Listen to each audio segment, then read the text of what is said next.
Hello बच्चों, कैसे हो आप सब लोग। आई होप आप सब लोग खूब पढ़ रहे होंगे। जैसे कि आप सभी के बोर्ड पेपर आने वाले हैं, तो हम जो है 2025 का previous year question paper solve कर रहे हैं। तो उसी के आगे जो हमारा अगला क्वेश्चन है कि जो सिद्ध कीजिए कि 6 प्लस √2 एक अप्रमेय संख्या है। ठीक हो गया, ये हमें सिद्ध करना है। तो हम सबसे पहले क्या कर लेते हैं, मान लेते हैं कि 6 प्लस √2 एक प्रमेय संख्या है। तो मैंने आपको बताया था कि किसी भी प्रमेय संख्या को हम P/Q के रूप में लिख सकते हैं, जहाँ P तथा Q पूर्णांक है और Q जो 0 के बराबर नहीं है। तो हम यहाँ पे P/Q = 6 प्लस √2 लिख सकते हैं। ठीक हो गया। अब हम क्या करेंगे, P तथा Q को उभयनिष्ठ गुणनखंड से विभाजित करके एक सह अभाज्य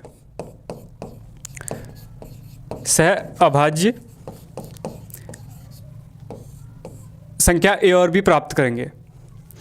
ठीक हो गया। अतः 6 प्लस √2 = AB। यहाँ पे A क्या है, A P का जो है गुणनखंड है और B Q का गुणनखंड है। तो अब हम इसको सॉल्व करेंगे।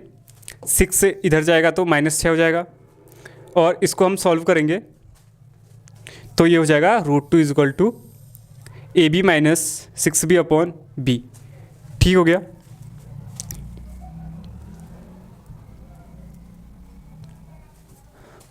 अब चूंकि A तथा B पूर्णांक है और 6 भी पूर्णांक है, यानी A भी पूर्णांक है, B भी पूर्णांक है और 6 भी पूर्णांक है, इसलिए A - 6B/B ये क्या है, प्रमेय संख्या है।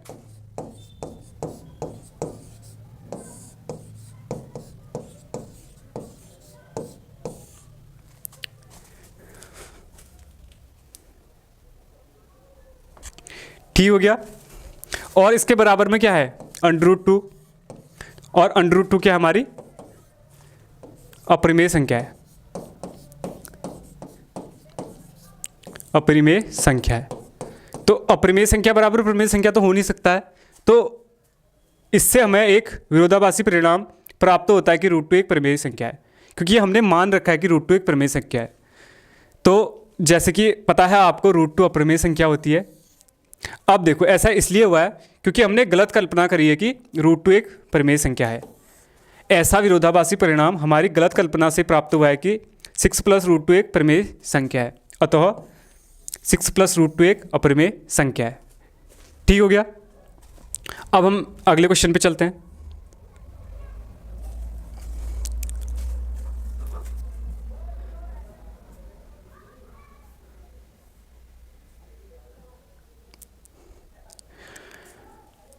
अगला क्वेश्चन है, दी गई आकृति में DE समांतर AC और DF समांतर AE है, तो सिद्ध कीजिए कि BF/FE = BE/EC। ये हमें सिद्ध करना है। तो मैं इस क्वेश्चन को सॉल्व करने से पहले आपको एक प्रमेय बताना चाहूँगा। थेल्स प्रमेय। ठीक हो गया। थेल्स प्रमेय को हम मूल समानुपाती प्रमेय भी कहते हैं। ठीक है। थेल्स प्रमेय क्या कहता है कि यदि किसी त्रिभुज की दो भुजाओं को काटने वाली एक रेखा, किसी त्रिभुज की दो भुजाओं यानी AB है और AC दो भुजाएं, इसको कौन सी भुजा काट रही है, D, काटने वाली एक रेखा तीसरी भुजा के समांतर हो, क्या हो, D समांतर हो BC के, तो जो दो भुजाएं हैं ना, उनको समान अनुपात पे विभाजित करेगी, यानी जो AB/AC है उनको समान अनुपात में विभाजित करेगी, यानी AD/DB = AE/EC। ठीक हो गया। यही हमारा थेल्स प्रमेय कहता है। तो थेल्स प्रमेय का उपयोग करके हम ये क्वेश्चन को सॉल्व करेंगे। ठीक हो गया। तो हमें क्या दे रखा है, आकृति में दे रखा है कि सबसे पहले हम कर लेते हैं, दिया है DE समांतर AC और DF समांतर AE, ये हमें दिया है और हमें सिद्ध क्या करना है, सिद्ध करना है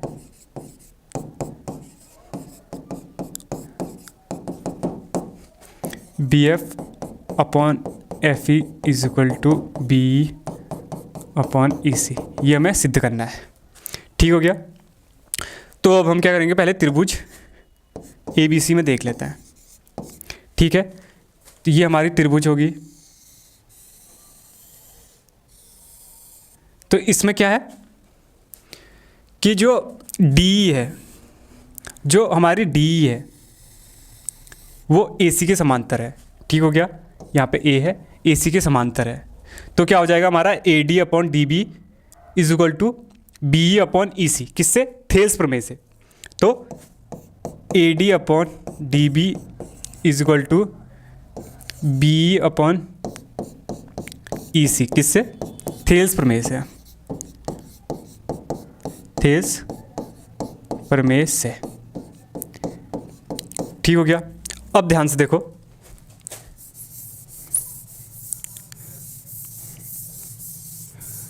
अब हम क्या करेंगे, त्रिभुज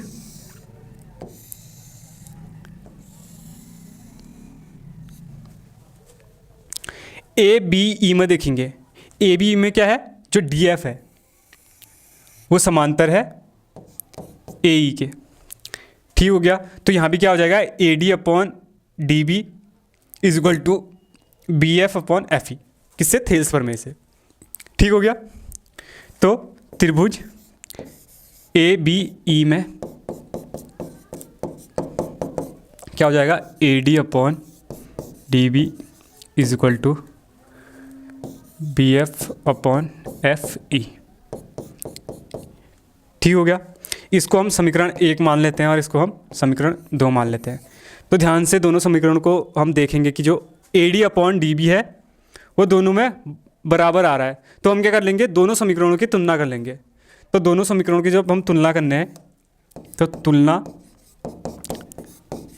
करने पर, ठीक हो गया, तुलना करेंगे कि तो हमें क्या होगा, क्या प्राप्त होगा, हमें B upon E C is equal to B F upon F E.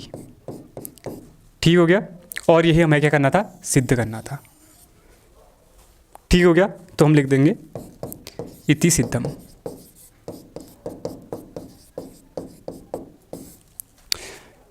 ठीक हो गया। अब हम अगले क्वेश्चन पे चलते हैं। अगला क्वेश्चन है 13वां का ही, जो 13 क्वेश्चन है उसका ही अथवा क्वेश्चन है। इसमें क्या बोल रहा है कि यदि कोई रेखा एक त्रिभुज की भुजाओं ए तथा ए बी तथा ए सी को क्रमशः डी और ई पर प्रतिच्छेद करती है और भुजा बी सी के समांतर हो, तो सिद्ध कीजिए कि जो हमारा A D upon A B है वो ए ई अपॉन ए सी के बराबर है। ठीक है। तो हम पहले एक चित्र बना लेते हैं समझने के लिए। तो ये हमारा चित्र हो गया ए बी सी, एक त्रिभुज हो गया, दो भुजा ए बी और ए सी को डी और ई पर प्रतिच्छेद कर रही है कोई रेखा, और जो रेखा है वो बी सी के समांतर है। ये हमें क्या दे रखा है, दिया है। तो ये हमें सिद्ध करना है और हमें क्या दिया है, दिया है जो डी और ई है, डी और ई है वो समांतर है बी सी के।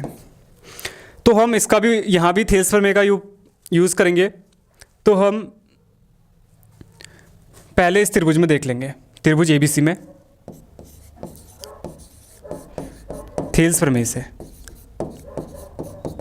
थेल्स प्रमेय से। ठीक हो गया। क्या हो जाएगा हमारा,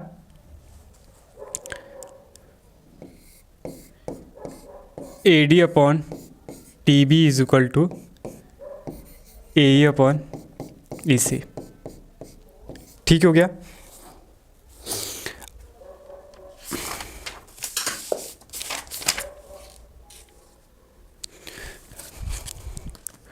अब जो है इसको जो सिद्ध करना है कि हमें जो ए डी है वो ए बी के अनुपात, जो ए डी का अनुपात है वो ए बी के बराबर है। ठीक हो गया।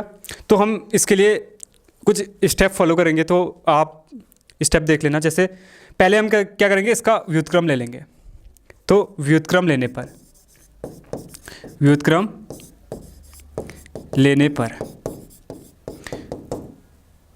लेंगे तो क्या हो जाएगा हमारा, dB upon AD is equal to EC upon AE। ठीक हो गया। ये व्युत्क्रम लेने पे क्या आया हमारा, dB upon AD is equal to EC upon AE। अब हम क्या करेंगे, थोड़ा चित्र हम मिटा देते हैं।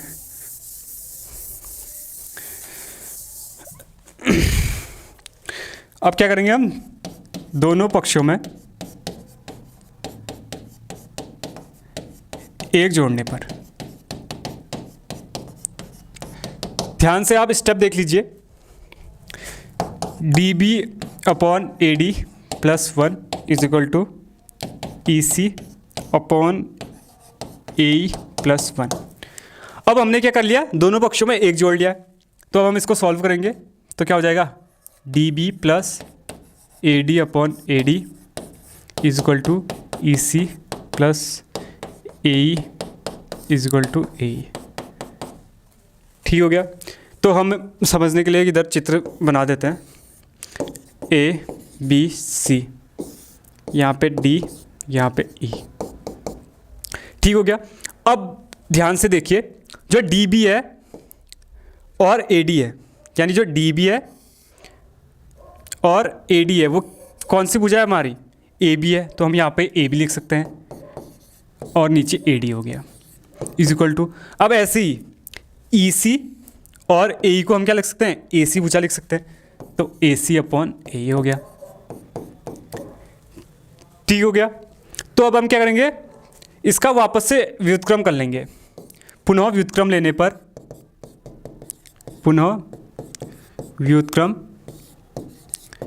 पर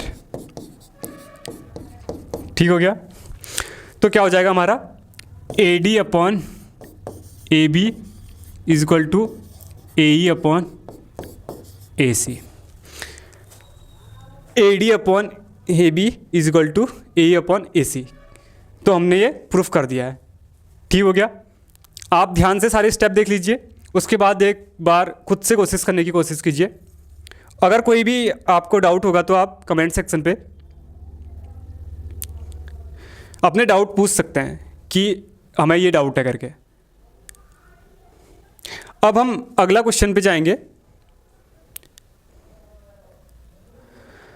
अगला क्वेश्चन है, O केंद्र वाले एक वृत्त के बिंदु P पर स्पर्श रेखा PQ की लंबाई 8 सेंटीमीटर है। यदि OQ 10 सेंटीमीटर हो तो वृत्त की त्रिज्या ज्ञात कीजिए। तो पहले तो हम एक चित्र बना लेते हैं। एक वृत्त है जिसका एक केंद्र है O, ठीक हो गया, और P बिंदु पर कोई स्पर्श रेखा है, यानी यहाँ पे हम P मान लेते हैं। वृत्त के P बिंदु पर यहाँ से कोई स्पर्श रेखा है PQ, और इसको हम मिला लेते हैं, इसको मिला लेते हैं। तो PQ दे रखा है हमें कितना, 8 सेंटीमीटर, और OQ दे रखा है हमें 10 सेंटीमीटर। ठीक हो गया। तो दिया है, लिख लेते हैं हम, दिया है PQ is equal to 8 centimetre और OQ is equal to 10 centimetre, और त्रिज्या हमें क्या करनी है, ज्ञात करनी है। तो जो भी अब देखिए यहाँ पे एक त्रिभुज बन रहा है OPQ। अब जो स्पर्श बिंदु होता है ना, वो त्रिज्या के साथ 90 डिग्री का कोण बनाता है। ठीक हो गया। तो देखो त्रिभुज OPQ एक क्या है, समकोण त्रिभुज है। तो हम समकोण त्रिभुज में पाइथागोरस प्रमेय का यूज़ करेंगे। तो हमारे पास कर्ण वाली भुजा है और आधार वाली भुजा है। तो हम क्या करेंगे, जो लंब वाली भुजा है यानी OP है, उसका मान निकालेंगे। ठीक हो गया। तो त्रिभुज OPQ में पाइथागोरस प्रमेय से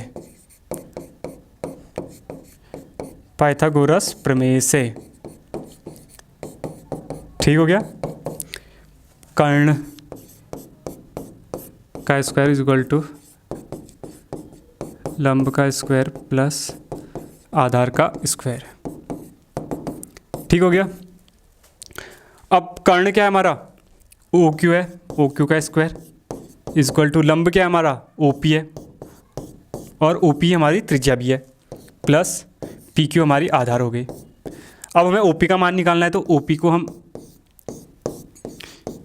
ले लेते हैं, पी क्यू के इस साइड ले लेते हैं हम, तो ओ क्यू का स्क्वायर माइनस पी क्यू का स्क्वायर। ठीक हो गया। अब हम इसको सॉल्व कर लेते हैं। ओ पी का मान हमें निकालना है इक्वल टू, ओ क्यू कितना दे रखा है हमें, 10 सेंटीमीटर, तो 10 का स्क्वायर प्लस 8 का स्क्वायर, 10 का 100 हो गया, प्लस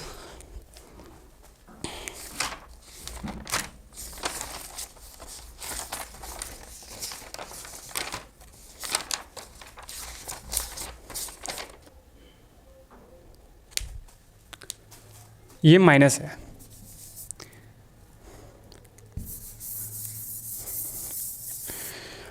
तो अब हम ओ पी मान रख लेते हैं। ओ पी का स्क्वायर इज इक्वल टू 10 का स्क्वायर माइनस 8 का स्क्वायर। ठीक हो गया। तो ओ पी का square is equal to 100 minus 64, तो 100 में से हम 64 घटाएंगे तो कितना आएगा हमारा 36। यहाँ ओ पी हो गया, तो जब यहाँ से स्क्वायर हटाएंगे तो इस साइड अंडरवुड हो जाएगा, तो O P is equal to हो जाएगा हमारा 6 सेंटीमीटर। तो हमारी जो वृत्त की जो त्रिज्या हो गई वो क्या हो गई हमारी, 6 सेंटीमीटर। ठीक हो गया। अब हम अगले क्वेश्चन पे चलते हैं।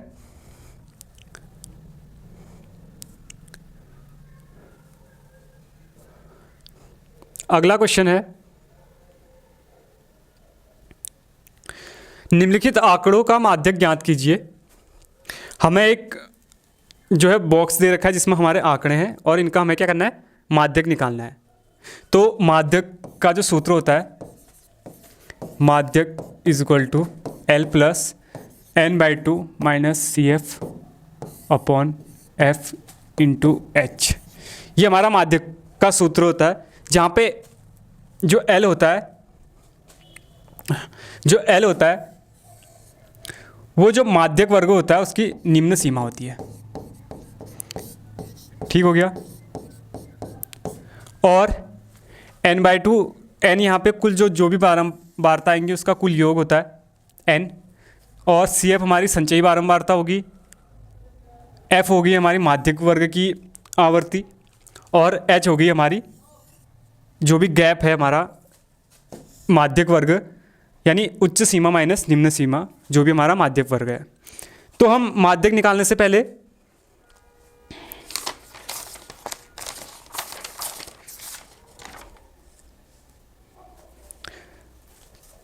संचयी बारंबारता निकालेंगे। हम संचयी बारंबारता निकाल लेते हैं सी एफ। तो पहली वाली बारंबारता को तो हम ऐसे ही लिखेंगे। तो जब आप इसको कॉपी में बनाओगे तो आप ऐसे बनाना इसको कॉपी में। ठीक हो गया। तो C F is equal to 6 में फिर हम जो भी बारंबारता है उनको जोड़ते जाएंगे। 6 में 4 जोड़ेंगे तो हमारा 10 हो जाएगा, 10 में 11 जोड़ेंगे तो हमारा 21 हो जाएगा, 21 में 9 जोड़ेंगे तो हमारा 30 हो जाएगा, 30 में हम 5 जोड़ेंगे तो 35 हो जाएगा। ठीक हो गया। और जो कुल योग हो जाएगा यानी n हो जाएगा कितना हमारा,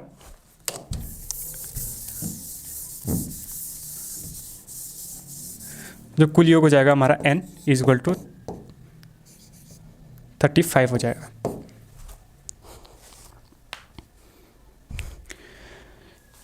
ठीक हो गया।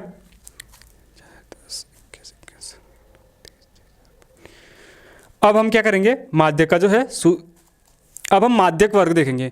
माध्यक वर्ग क्या होता है, जो भी हमारी बारंबारता है ना, सबसे बड़ी जिसकी फ्रीक्वेंसी होगी वो हमारा माध्यक वर्ग होगा। यानी ये हमारा क्या हो जाएगा,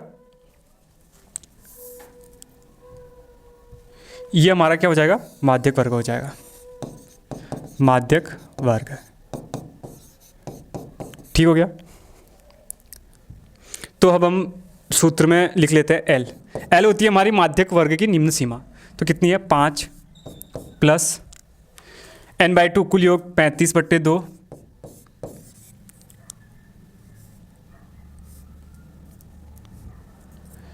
35 35/2 माइनस संचयी बारंबारता क्या होती है, माध्यक वर्ग होगा उसकी जो पहले वाले वर्ग है उसकी संचयी बारंबारता, यानी 10 हो गया अपॉन एफ होता है हमारा माध्यक वर्ग की बारंबारता 21 इंटू एच हो गया हमारा अंतर हो गया, यानी इन दोनों का अंतर कितना आ रहा है, 2 आ रहा है इंटू 2। ठीक हो गया। अब हम इसको सॉल्व करेंगे।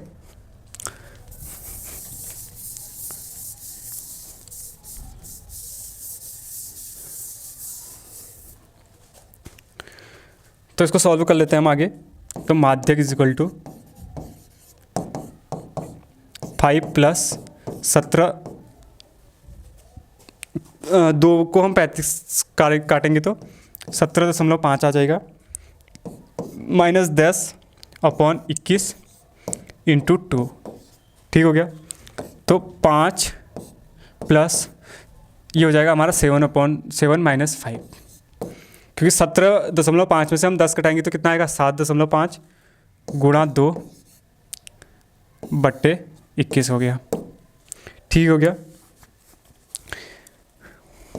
तो 5 प्लस अब 7.5 इंटू 2 कितना होता है, 15 होता है अपॉन 21 हो गया। अब हम क्या करेंगे, 21 का क्रॉस मल्टीप्लाई करेंगे तो 21 पंजे 110, sorry 105 plus 15 is equal to हो जाएगा हमारा 125। तो जो हमारा माध्यक हो जाएगा वो क्या कितना हो जाएगा हमारा, 125। ठीक हो गया। अब हम अगले क्वेश्चन पे चलते हैं।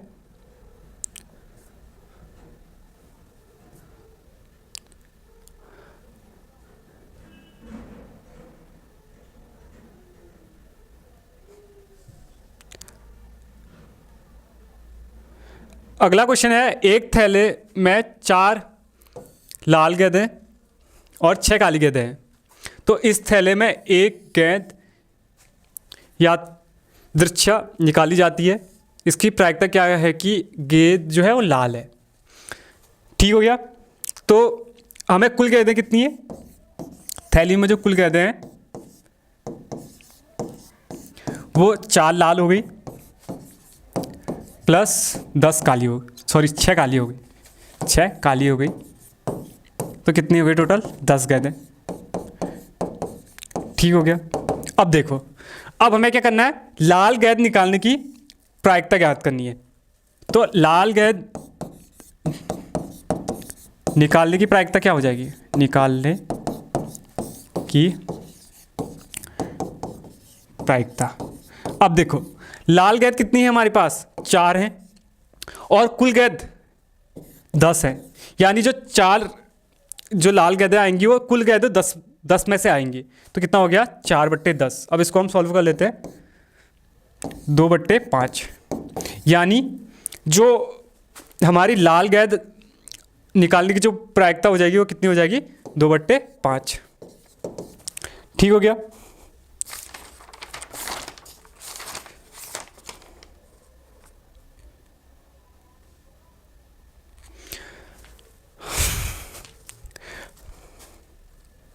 अब अगला क्वेश्चन है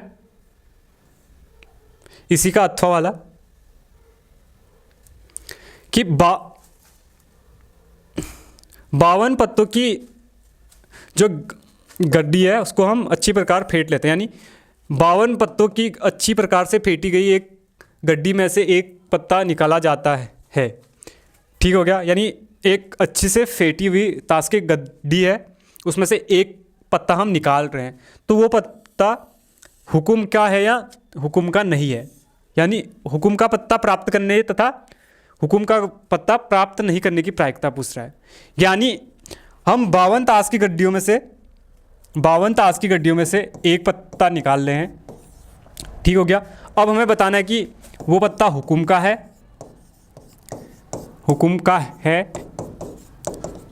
या हुकुम का नहीं है, हुकुम का नहीं है।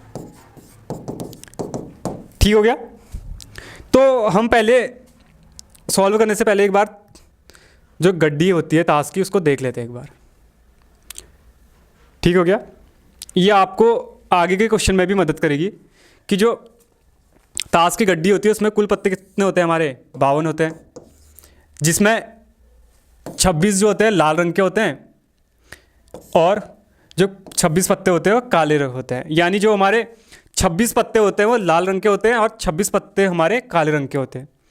अब जो है 13 पत्ते हुकुम के होते हैं और 13 पत्ते चिड़ी के होते हैं, और ये दोनों पत्ते किसके होते हैं, ये दोनों पत्तों का रंग होता है काला। ठीक हो गया। हुकुम के भी 13 पत्ते हो गए, चिड़ी के भी 13 पत्ते हो गए, पान और ईंट के भी 13 पत्ते हो गए। तो पान और ईंट के कितने हो गए, लाल कलर के हो गए। ठीक हो गया। अब 52 तो हमारे टोटल पत्ते हो गए, उसमें से 13 के 4 ग्रुप हो गया। पहला ग्रुप हुकुम का हो गया, दूसरा चिड़ी का, तीसरा पान का, चौथा ईंट का।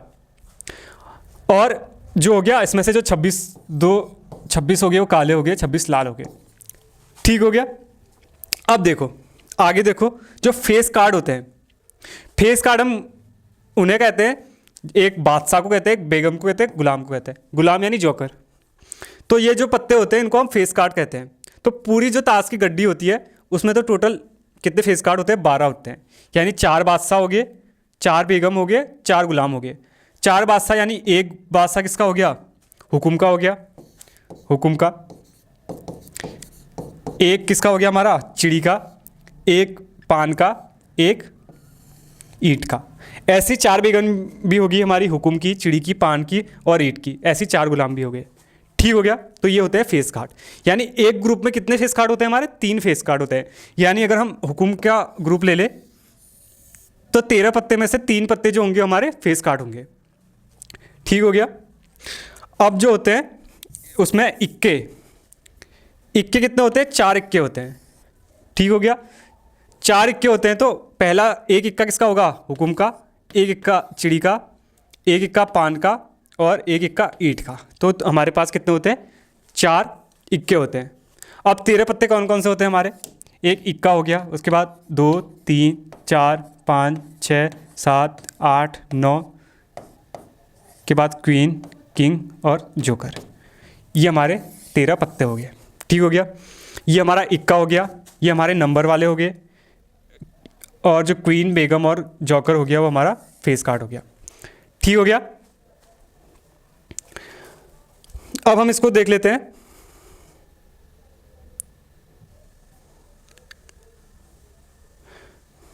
अब देखो, अब हुकुम के जो कुल पत्ते कितने हैं, हुकुम के कुल पत्ते कितने हैं हमारे पास, 13। और हुकुम के पत्ते कितने हो गए, हुकुम के कुल पत्ते, और टोटल जो ताश की गड्डी होगी वो कितने हो गए हमारे, 52। ठीक हो गया। अब देखेंगे हम हुकुम के पत्ते निकालने की प्रायिकता, पत्ते निकालने की प्रायिकता। ठीक हो गया। तो कितनी क्या हो जाएगी हमारी, जो भी हमारे हुकुम के कितने पत्ते हैं हमारे, 13, और जो हमारे कुल पत्ते हैं 52 इज इक्वल टू 1/4 बार कटेगा हमारा, तो 1/4। 1/4 क्या होगी हमारी, हुकुम के पत्ते निकालने की प्रायिकता हो गई। अब मैंने आपको बताया था कि 2 घटनाएं होंगी हमारी, एक तो हम हुकुम का पत्ता निकालेंगे, या एक जो होगा हमारा हुकुम का पत्ता नहीं आएगा। तो ये हो गई हमारी घटना। तो कुल घटनाओं की प्रायिकता का योग कितना होता है, 1। तो अब हम क्या करेंगे, हुकुम के पत्ते जो भी निकालेंगे उसकी प्रायिकता 1 नहीं है, उसकी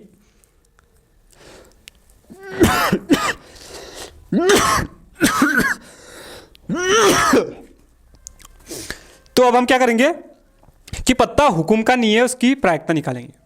तो हुकुम का पत्ता नहीं होने की प्रायिकता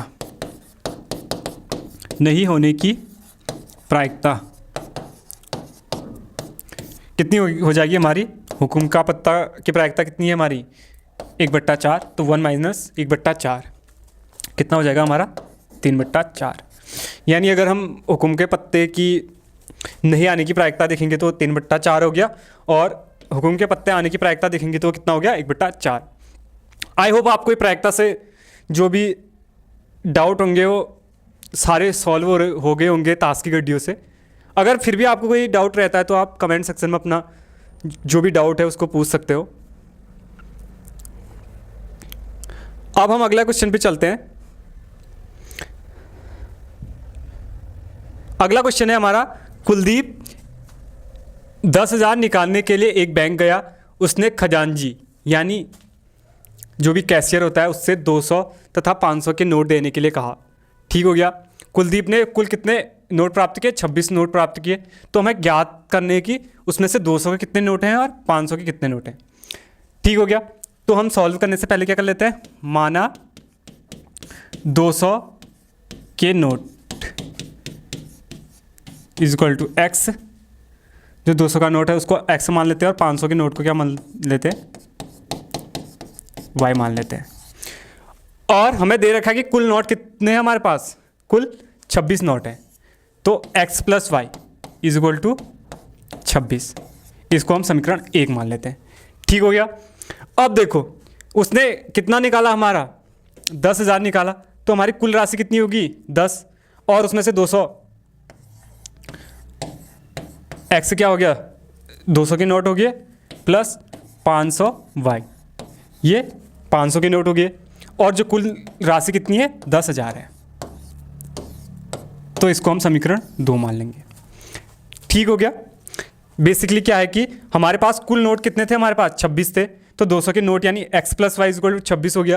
अब हमारे पास कुल राशि कितनी थी 10,000 थी, तो 200 x क्या हो जाएगा हमारा 200 के नोटों की राशि हो गई, 500 वाई हमारी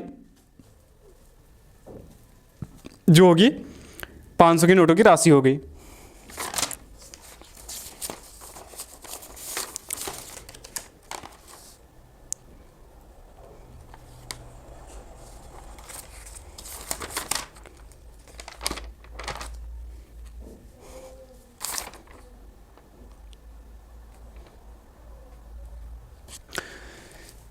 ठीक हो गया। अब हम इनको सॉल्व करेंगे, तो हम समीकरण 1 से कर लेते हैं कि जो हमारा x बराबर कितना हो जाएगा 26 माइनस वाई। तो मैं यहाँ पे जो सॉल्व कर रहा हूँ वो विलोपन विधि से कर रहा हूँ, नहीं, जो मैं यहाँ पे सॉल्व कर रहा हूँ वो प्रतिस्थापन विधि से कर रहा हूँ। ठीक हो गया। तो प्रतिस्थापन विधि से हल करने पे दो हल करने के जो आपके दो होते हैं, एक प्रतिस्थापन होता है, एक विलोपन होता है। आपको जो भी विधि आपको सही लगे तो आप उससे इसको सॉल्व कर सकते हैं। मैं यहाँ पे अभी प्रतिस्थापन से कर रहा हूँ, अगर आगे के जो क्वेश्चन आएंगे उसमें हम विलोपन का भी यूज़ करेंगे। ठीक हो गया। तो प्रतिस्थापन से हम करेंगे तो x का जो कितना हो गया, x बराबर 26 माइनस वाई हो गया। तो हम x का मान किस में रखेंगे, समीकरण 2 में, समीकरण 2 में। ठीक हो गया। कितना हो जाएगा हमारा 200 26 माइनस वाई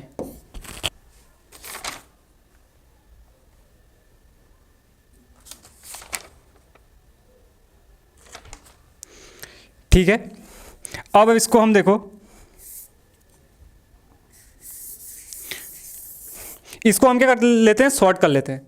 देखो अगर मैं इसको 100 में भाग दूं, इसको 100 से भाग दूं तो कितना हो जाएगा 2x हो जाएगा, ये 5y हो जाएगा, और ये कितना हो जाएगा 100 हो जाएगा।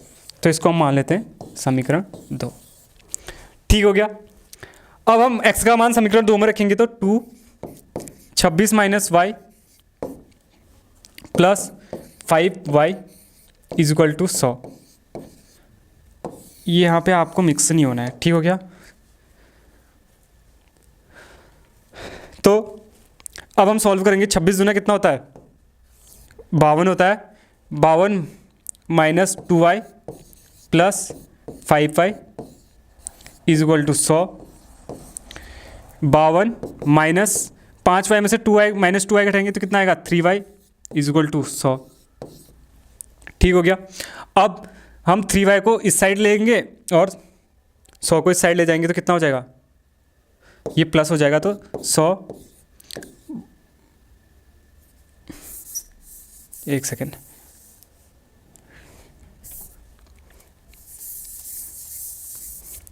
अब देखो कितना हो जाएगा, 52 plus 3y is equal to 100, तो 3y is equal to 100 minus 52, नीचे दिख रहा है नहीं दिख रहा है, तो क्या हो जाएगा हमारा, एक सेकेंड में इसको थोड़ा ऊपर कर लेता हूँ,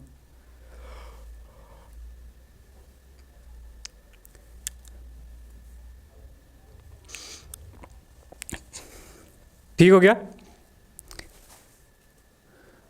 नीचे नहीं दिख रहा है, एक second,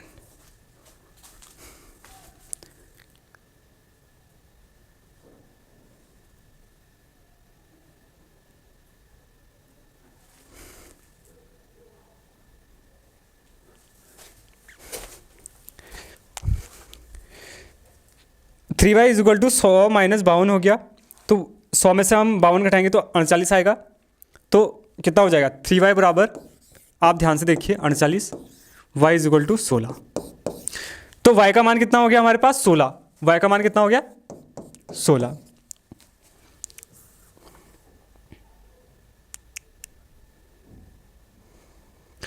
y is equal to कितना हो गया हमारे पास 16। अब हम y का मान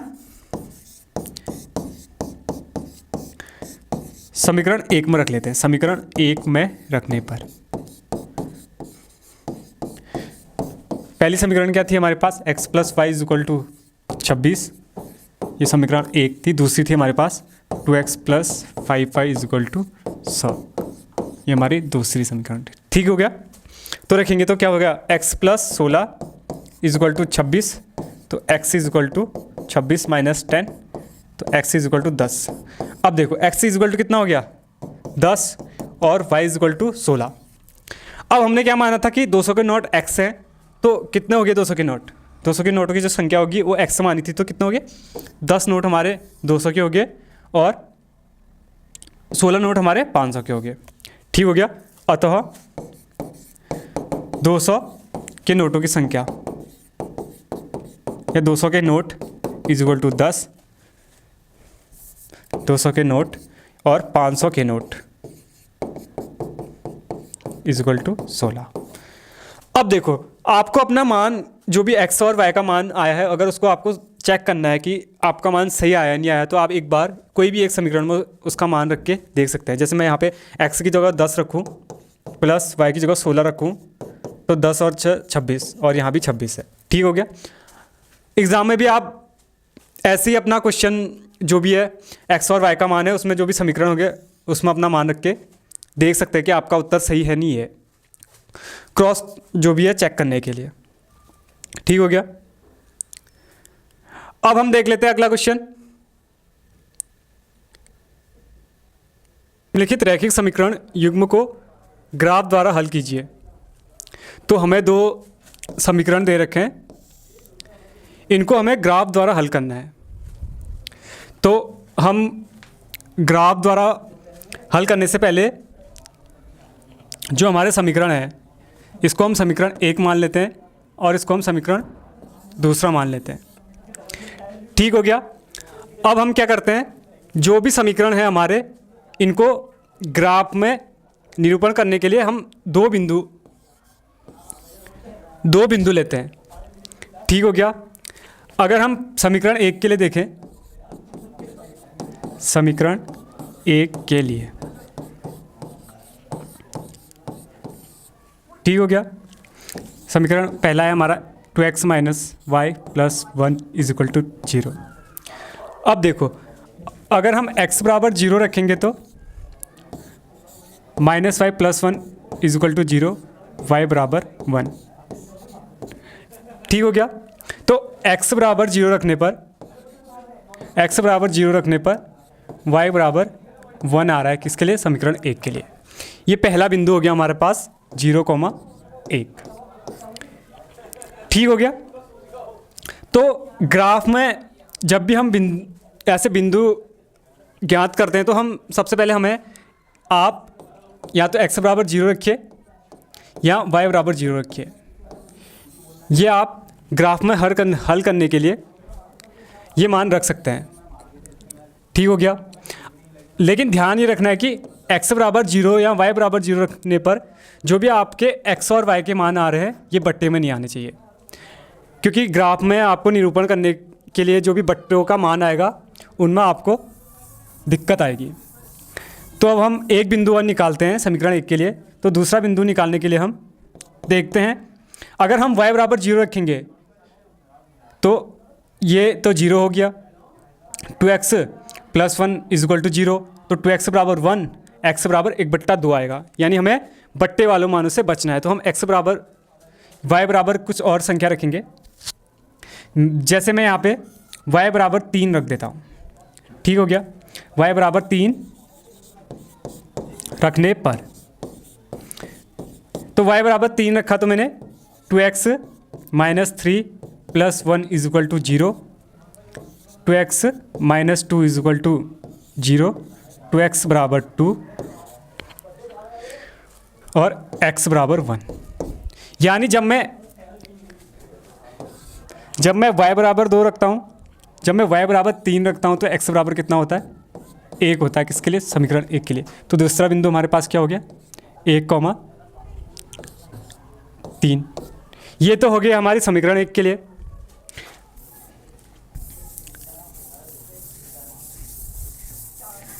अब हम समीकरण 2 के लिए ऐसे 2 बिंदु देख लेते हैं। समीकरण 2 के लिए, ठीक हो गया। समीकरण 2 के लिए x + 2y = 12, ये हमारा समीकरण दूसरा हो गया। अब हम यहाँ रखते हैं x बराबर 0, तो y बराबर, ये तो 0 हो गया, तो कितना हो जाएगा? 2y बराबर 12, तो y बराबर हो जाएगा हमारा 12/2 = 6। ठीक हो गया। यानी समीकरण 2 में, यहाँ लिख लेता हूँ मैं, समीकरण 2 के लिए मान, 2 के लिए मान, या 2 के लिए, समीकरण 2 के लिए बिंदु। ठीक हो गया। तो पहला बिंदु क्या हो गया हमारा? 0,6, क्योंकि हमने x बराबर 0 रखा है तो y बराबर क्या आया हमारे पास? 6 आया। अब ऐसे ही हम दूसरा बिंदु देख लेते हैं। अब हम y बराबर 0 रखेंगे, तो y बराबर 0 रखेंगे तो क्या हो? y वाला टर्म 0 हो जाएगा, तो क्या आ जाएगा हमारे पास? x बराबर 12। ठीक हो गया। तो दूसरा बिंदु क्या हो गया हमारे पास? 12,0। ध्यान रखना है आपको, जो भी बिंदु का जो एक निर्धारित रूप होता है वो x, y होता है। तो हमें पहले x का बिंदु लेना है, उसके बाद हमें y का बिंदु लेना है। तो हमारे पास जो है समीकरण 1 के लिए भी बिंदु आ गए हैं, समीकरण 2 के लिए भी बिंदु आ गए हैं। ठीक हो गया। अब हम क्या करते हैं? ग्राफ ड्रॉ करते हैं। तो ग्राफ ड्रॉ कर लेते हैं हम एक।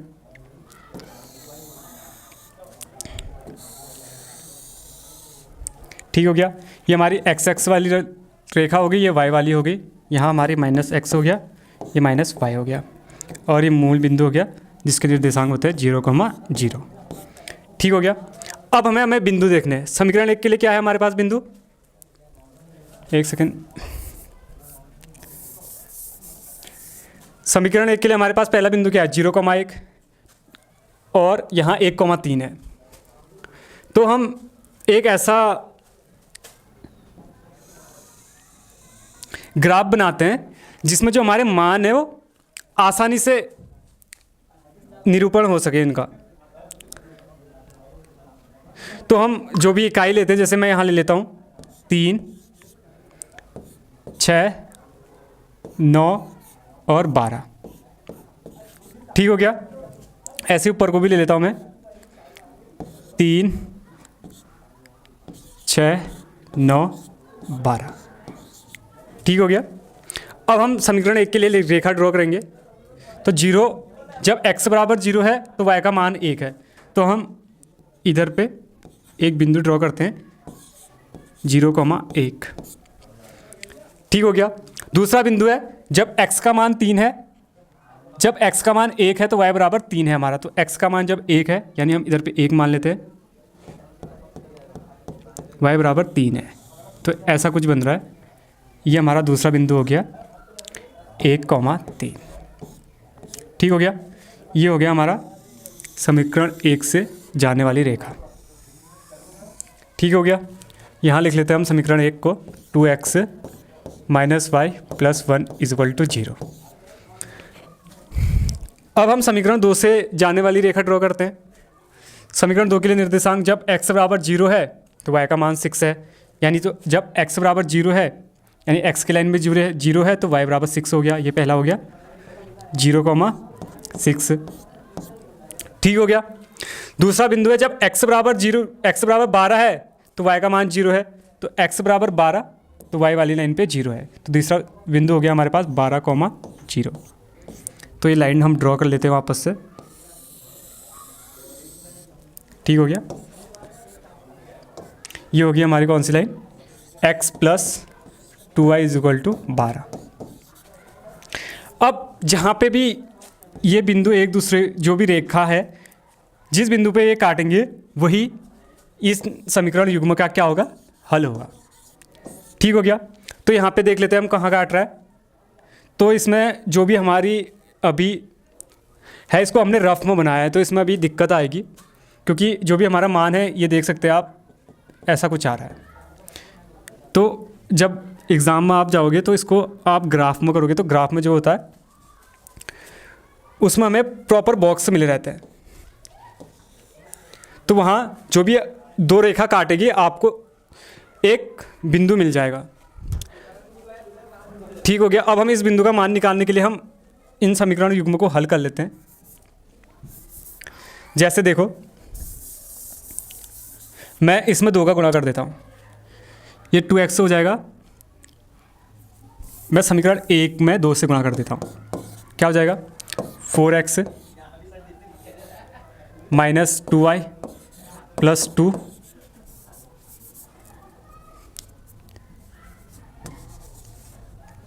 Is equal to 0। और इससे घटा देता हूँ, यानी x प्लस 2y माइनस 12 को इस साइड लेके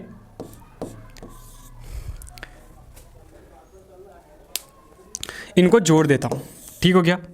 तो ये क्या हो गया 5x, y से y कट गया और ये हो गया माइनस 10 इज इक्वल टू 0। ठीक हो गया। और x बराबर इस साइड जाएगा तो 10/5, तो x बराबर हो जाएगा हमारा 2। ठीक हो गया। यानी x वाली लाइन पे कहाँ पे काटेगा, ये यहीं 2 पे काटेगा। ठीक हो गया। और y के लिए मान निकाल लेते हैं हम, x बराबर 2 आ गया है। ध्यान दीजिए, जो भी अभी हम बिंदु निकाल रहे हैं, प्रतिच्छेदन बिंदु निकाल रहे हैं। ये हम जो भी ये प्रतिच्छेद कर रहा है, ये रेखा और ये रेखा, इनका प्रतिच्छेदन बिंदु निकाल रहे हैं हम अभी। x बराबर 2 पहला हो गया। अब हम समीकरण 2 में मान लिख लेते हैं। तो 2 plus 2y is equal to 12, 2y is equal to 10, तो y इज इक्वल टू 5। यानी x बराबर 2 के लिए y का मान कितना हो गया 5। x बराबर 2 रखने पर y का मान कितना आ रहा है 5। तो जो भी हमारा प्रतिच्छेदन बिंदु होगा उसके निर्देशांक क्या हो जाएंगे हमारे 2,5। अतः जो इनका हल होगा, हल के बाद जो इनके बिंदु निकलेंगे होंगे हमारे 2,5। ठीक हो गया। आई होप आपको ये क्वेश्चन समझ में आया होगा। अगर आपको कोई भी आपको डाउट होता है तो आप कमेंट सेक्शन में अपना डाउट डाल सकते हैं। अगले क्वेश्चन पे चलते हैं हम।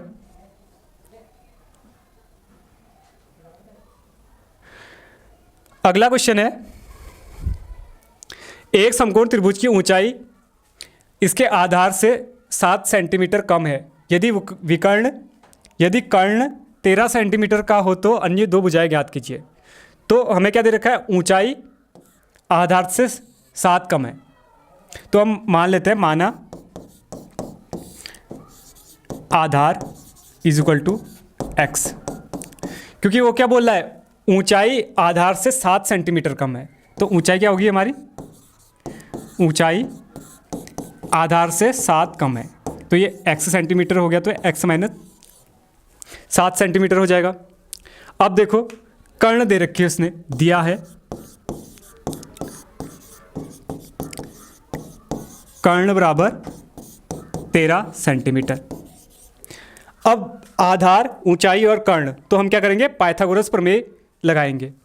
तो पाइथागोरस प्रमेय से, पाइथागोरस प्रमेय से ठीक हो गया। क्या हो जाएगा, कर्ण का वर्ग बराबर लंब का वर्ग प्लस आधार का वर्ग। ठीक हो गया। कर्ण 13 का स्क्वायर प्लस,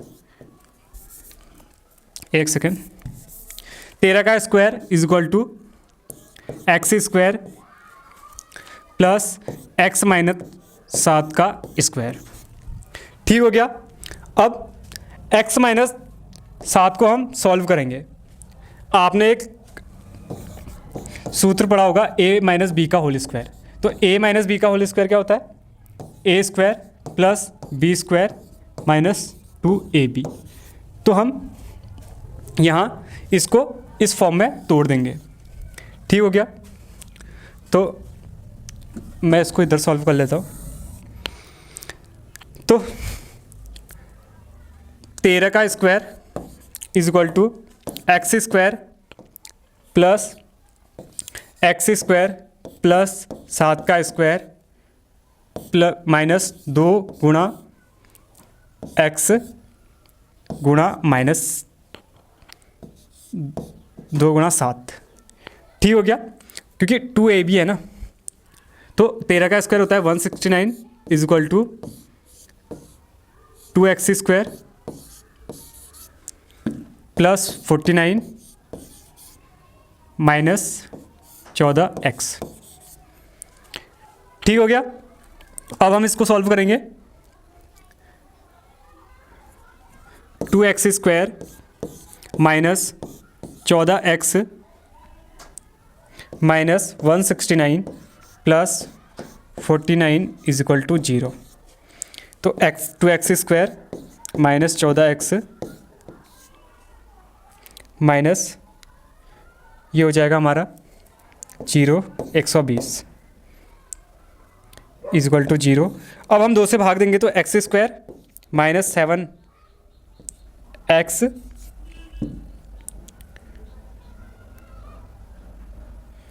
माइनस 60 बराबर 0। ठीक हो गया। तो ये हमारी एक समीकरण आ गई। अब हम इस समीकरण को सॉल्व करेंगे। ठीक हो गया।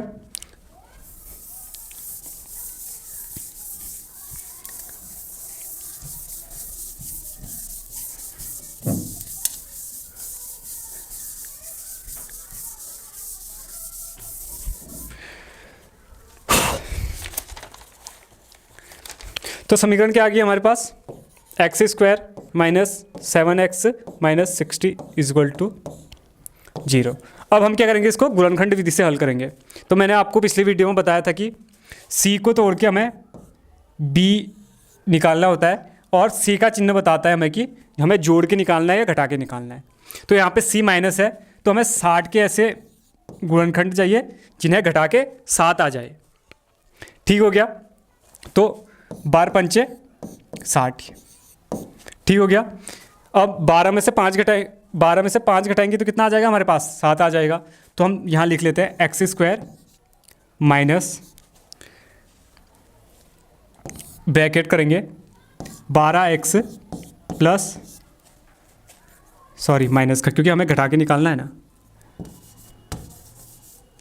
Minus 5x minus 60 is equal to 0। ठीक हो गया। सॉल्व कर लेते हैं। X square minus 12x plus 5x minus 60 is equal to 0। ठीक हो गया। अब हम कॉमन लेंगे। देखो ये पद में से कॉमन लेंगे और इसमें से कॉमन लेंगे। तो इसमें से हम अगर हम कॉमन लेंगे तो x कॉमन आएगा और अंदर बचेगा हमारे पास x माइनस 12। ऐसे इधर हम 5 कॉमन लेंगे तो x माइनस 12। देखो ध्यान से देखो, 12 पंचे 60 कितना होता है? 12 पंचे 60 होगा, तो 12 और 5 60, ठीक हो गया, इज इक्वल टू 0। अब एक ब्रैकेट में हम x माइनस 12 को लिख देंगे और एक ब्रैकेट में हम x बराबर 5 लिख देंगे, ठीक हो गया, इज इक्वल टू 0।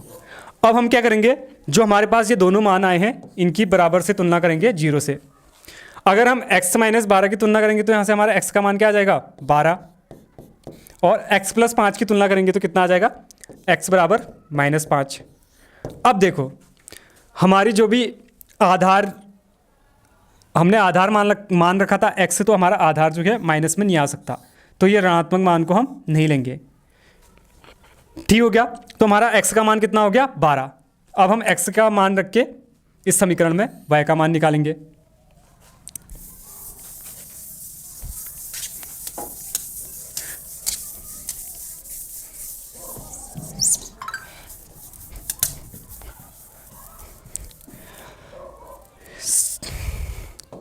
समीकरण में x बराबर 12 रखने पर, ठीक हो गया। तो क्या आ जाएगा हमारे पास? एक सेकेंड, क्योंकि हमारे पास अब देखो हमारे पास क्या आ गया? x बराबर 12 आ गया, तो हमारे पास आधार क्या होगी? अतः आधार इज इक्वल टू 12 सेंटीमीटर और ऊंचाई is equal to 12 minus 7 is equal to 5 centimetre, ठीक हो गया। ये हमारे पास क्या आ गया? आंसर आ गया, ठीक हो गया। अब बच्चों अब हम जाएंगे अगले क्वेश्चन पे।